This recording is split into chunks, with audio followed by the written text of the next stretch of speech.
میں ہوں آپ کا دوست عطا نواز۔ آج میں آپ کے لیے ایک ویڈیو کلپ لایا ہوں ڈاکٹر اسرار احمد صاحب کا، جس میں انہوں نے وفات سے پہلے ایک بہت خوبصورت تحفہ پیش کیا تھا کہ زندگی کی حقیقت کیا ہے، حکمت خدا بندی کیا ہے۔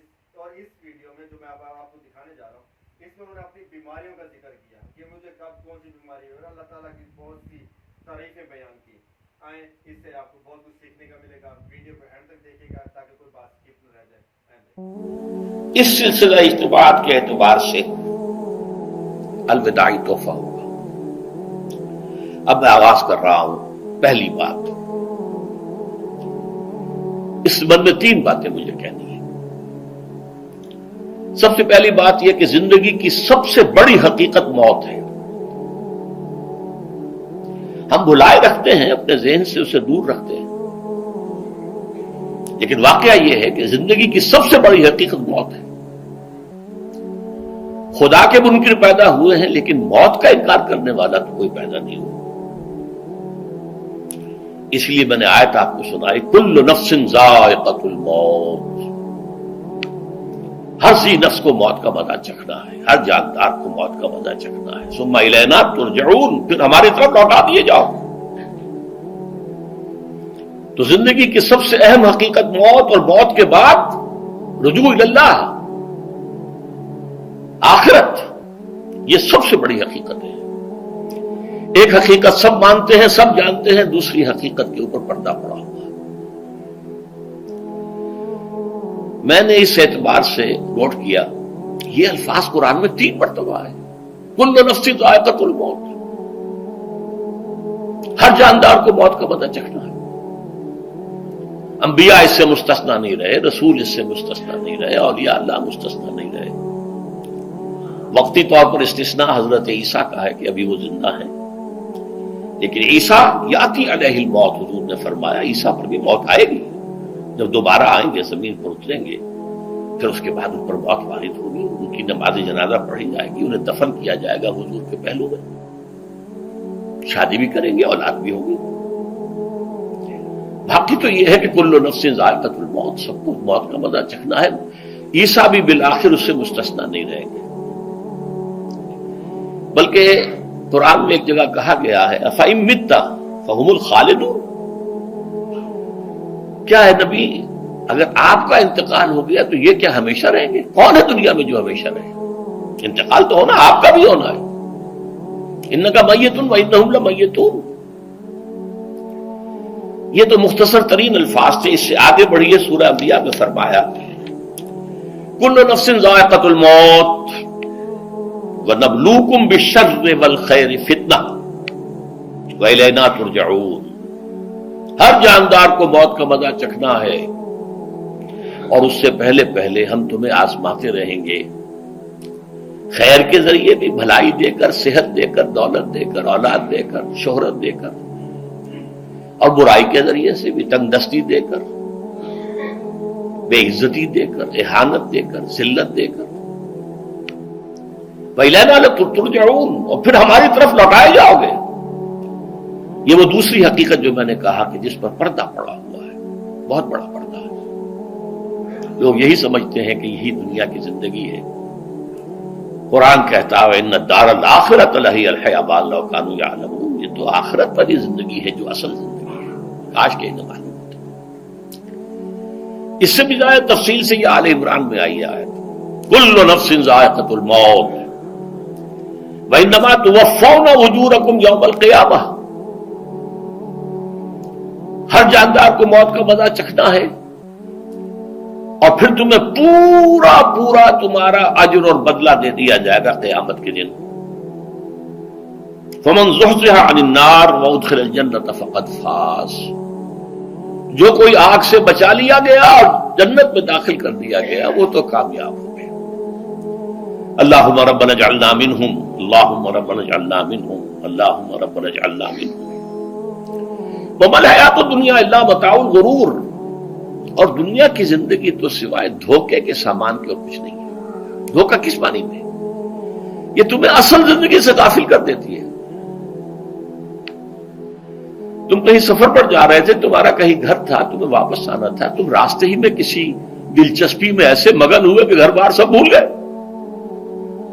یہ تو تمہارا عارضی سا سفر تھا، تم نے اسی کو اپنی منزل بنا لیا، اپنا ٹھکانہ بنا لیا، تو دھوکہ دیا اس نے تمہیں.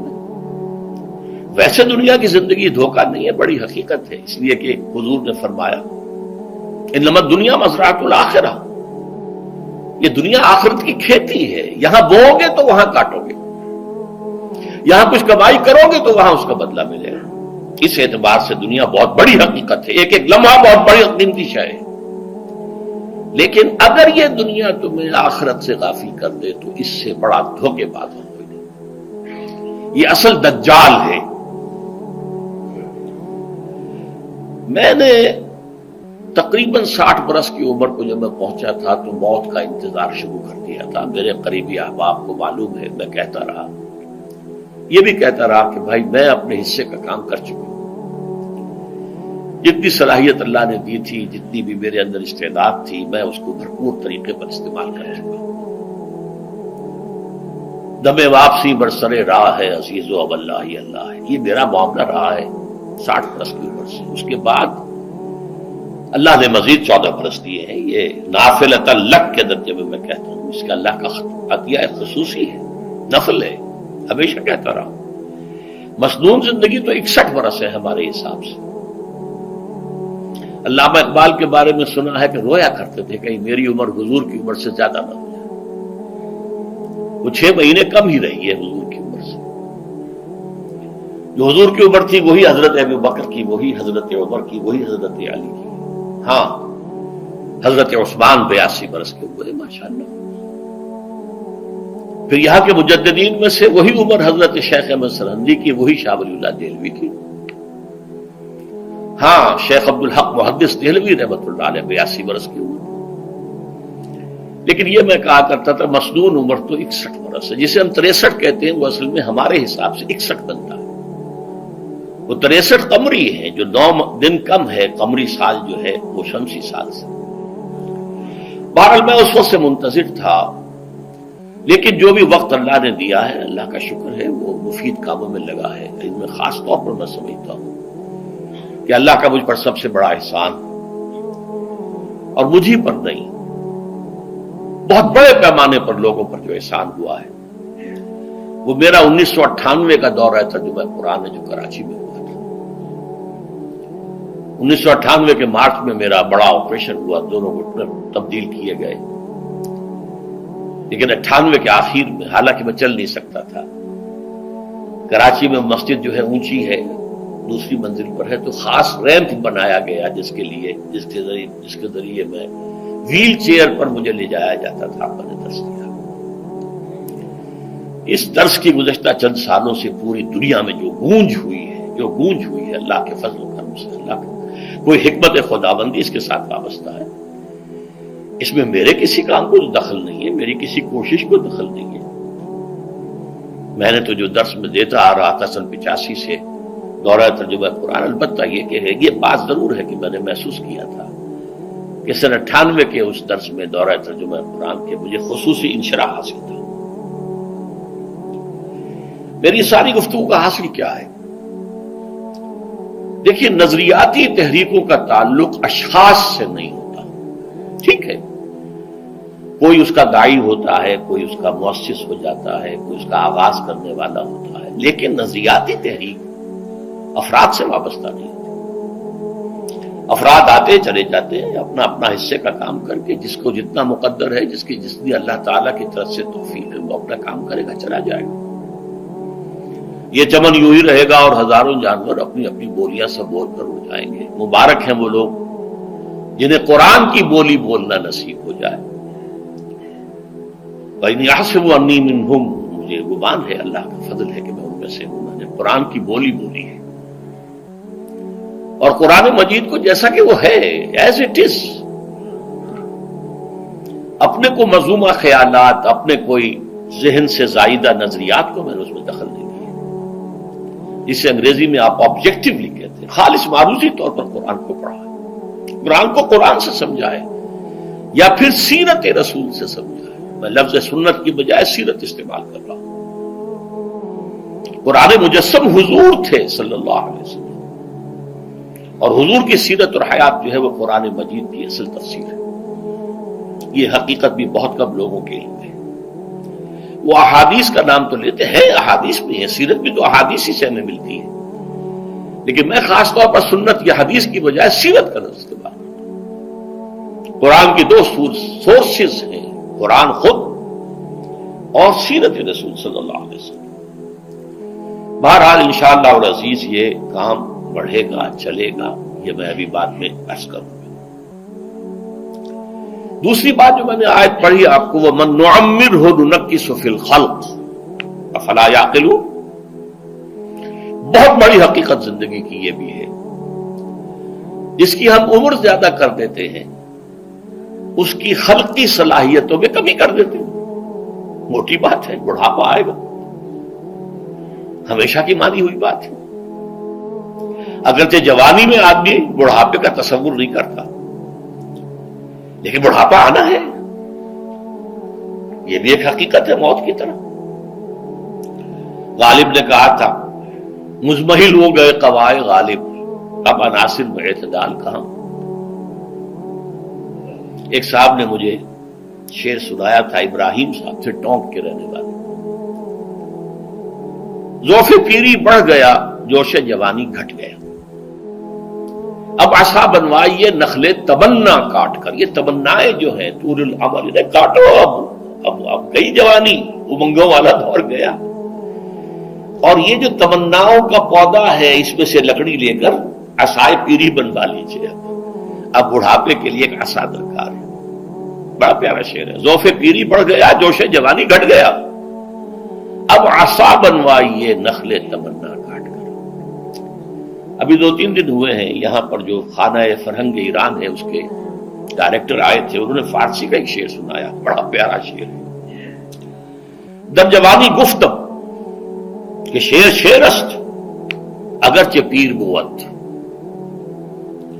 جوانی میں یہ کہا کرتا تھا کہ شعر تو شعر ہی ہوتا ہے، چاہے بوڑھا ہو جائے، بوڑھے ہونے سے اس میں کیا فرق واقع ہو جائے، شعر شعرست اگرچہ پیر بود۔ چوب پیری رسیدم، جب میں خود پیری اور بڑھاپے کو پہنچ گیا، دیدم تو مجھے یہ بات نظر آئی کہ پیر پیرست گرچہ شعر بود، بوڑھا بوڑھا ہی ہوتا ہے چاہے وہ شعر ہی کیوں نہ ہو۔ تو یہ بڑھاپا جو ہے یہ زندگی کی دوسری بڑی حقیقت ہے۔ اس کا ایک اثر تو سب کو معلوم ہے، قوائے غالب جو میں نے کہا، بڑھاپے کا عام نتیجہ جسمانی ضعف، سب جانتے ہیں، لیکن مجھ پر اور کچھ اور لوگوں پر بھی خاص طور پر اس کا جو ایک اثر ہوتا ہے یا مجھ پر ہوا ہے وہ ہے یادداشت کی کمزوری، اور یہ میں کئی سال سے محسوس کر رہا ہوں، میری پرانی یادداشت بڑی مضبوط ہے، قوی ہے، اس میں کہیں کوئی کمی نہیں ہے، لیکن ریسنٹ پاس کی چیزیں جو ہے، پچھلے 5-6 سال کے واقعات مجھے یاد نہیں رہتے، اشخاص سے ملا ہوں اور دیکھ کے پہچان لیتا ہوں، کئی بار ملاقات ہوئی ہے، نام یاد نہیں آتا، تاریخیں اور اشخاص کے نام کے اعتبار سے تو خاص طور پر کئی سال سے میری جو میموری ہے وہ امپیئرڈ ہے، اور میں محسوس کرتا رہا ہوں کچھ عرصے سے کہ عین تقریر کے دوران محسوس ہوتا بلیک آؤٹ ہو گیا، اور مجھے سلسلہ کلام جوڑنے کے لیے سوچنا پڑا، بعض اوقات 1000 کروڑ مرتبہ بولے ہوئے الفاظ غائب، اب چاہے کتنا ہی زور لگا لوں وہ لفظ یاد نہیں آئے گا، ہاں تھوڑی دیر کے بعد خود بخود یاد آ جائے گا۔ میرے اس آپریشن سے کچھ عرصے پہلے تک جو میری تقریریں یہاں ہوئی ان میں بہت سے لوگوں نے نوٹ کیا، میری تقاریر میں اب وہ روانی نہیں رہی تھی، وہ جو کراس ریفرنسز آیا کرتے تھے جس کی بنا پر ایک مولانا عبد الکریم پاریخ صاحب تھے ناگپور کے، انڈیا کے، مولانا علی میاں کے وہ خلفاء میں سے، انہوں نے تفسیر بھی لکھی ہے قرآن کی، وہ ایک مرتبہ لاہور آئے تھے تو مجھ سے بھی ملاقات ہوئی، میرا درس بھی سنا، پھر یہاں وہ ایک دینی ادارے میں گئے، وہاں میرے خلاف باتیں ہو رہی تھی، تو انہوں نے کہا بھائی اس شخص کی کیا بات کرتے ہو، اس کے سامنے تو معلوم ہوتا ہے کہ قرآن کھلا ہوا ہے، جہاں سے چاہے لے لے، پھول کھلے ہیں گلشن گلشن، لیکن اپنا اپنا دامن، تم کیا بات کر رہے ہو اس کے بارے میں؟ تو عبد الکریم پاریک صاحب کی وہ جو تاثر تھا وہ صحیح تھا، کراس ریفرنسز کا آنا، القرآن یفسر بعضہ بعضا، اس میں بہت کمی آ گئی۔ بہرحال اس کے علاوہ تیسری چیز ہوتی ہے بڑھاپے میں ریزسٹنس کی کمی کی وجہ سے عوارض۔ بلڈ پریشر کا میں مریض ہوں اور کوئی 25 برس سے ہوں، شوگر کا میں مریض ہوں اور کوئی 5 برس سے ہوں۔ ایک خاص برس جو مجھ پر آیا ہے آج سے 4 سال پہلے، اس کی ایک تاریخ ہے۔ یہ جو امراض دماغی کے ماہرین ہیں یہ کہتے ہیں کہ ایک مرض ہے بائی پولر ڈپریشن۔ انسان میں کبھی تو انشراح ہوتا ہے، ایکٹیویٹی ہوتی ہے، سوچتا ہے اور ایکٹیو کرنے کے لیے، گفتگو کے لیے، بھاگ دوڑ کے لیے طبیعت میں آبادی ہوتی ہے۔ کبھی وہ بجھ سا جاتا ہے، کبھی وہ حرکت کرنے کو جی نہیں چاہتا، پڑا رہے کسی کونے میں، سو جائے۔ تو یہ بائی پولر معاملہ کہلاتا ہے، یہ ویو چلتی ہے۔ اچھا یہ ہے ہر انسان میں، جسے ہم عام طور پر کہتے ہیں موڈ آف ہے بھائی میرا، مجھ سے باتیں کرو۔ تو یہ موڈ کا آف ہو جانا، آن ہو جانا، یہ عام آدمی میں بھی ہوتا ہے۔ لیکن جو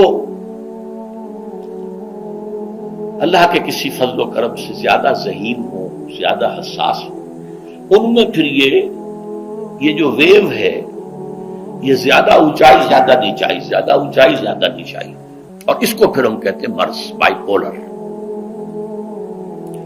یہ ہمارا خاندانی مرض ہے۔